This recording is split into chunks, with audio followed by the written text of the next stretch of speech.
Hi, this is Gary Boss with Audio Technica here explaining microphones with Pro Audio Land. Now in this segment what we're going to talk about is the difference between large diaphragm condensers, which I have here, and small diaphragm condensers, which you've seen, a lot of times they're called pencil condensers because of the shape. They're just really 21 millimeter tubes with a little mesh end on them. Really, it's kind of interesting because we kind of explored the difference between dynamics and condensers before, and one of the things we found out is condenser microphones tend to handle transients better and have more air and better frequency response and things of this nature. But now we come down to the difference, which is a little more subtle, the difference between small diaphragm condensers and more of a large diaphragm, which is more like a studio microphone you would expect to see. So really what it comes down to is the mass and the size of the diaphragm. The large diaphragm condensers have much more mass to their diaphragm, so even though they're condensers and quick, they're not as fast as the small diaphragm. And what does that do sonically?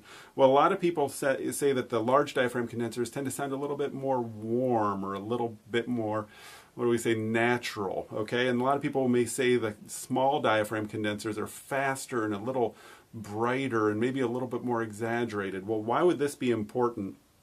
Well, say you have something like a ride cymbal. You really want to get the articulation of the stick hits. You know, it's very, very important. Well, a small diaphragm condenser is going to be much better at that than a large diaphragm. You're going to get a lot more articulation.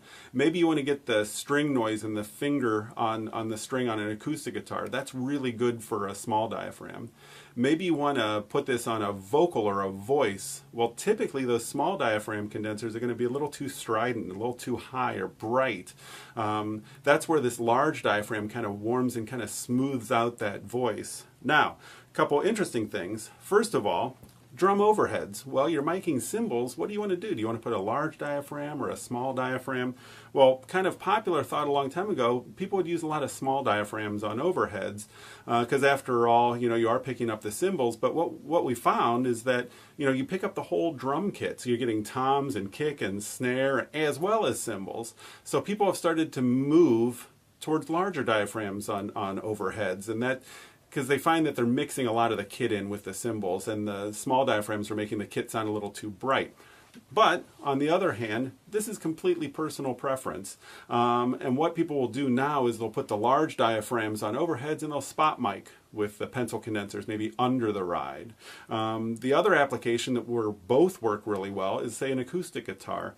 You may take a pencil condenser, put it at the 12th fret, pointed kind of back towards the sound hole, and that's going to get to all those finger noises. But then you want to take a large diaphragm and put it back here on the body of the guitar, and that's going to get the warmth and the smooth and the rich character of the guitar.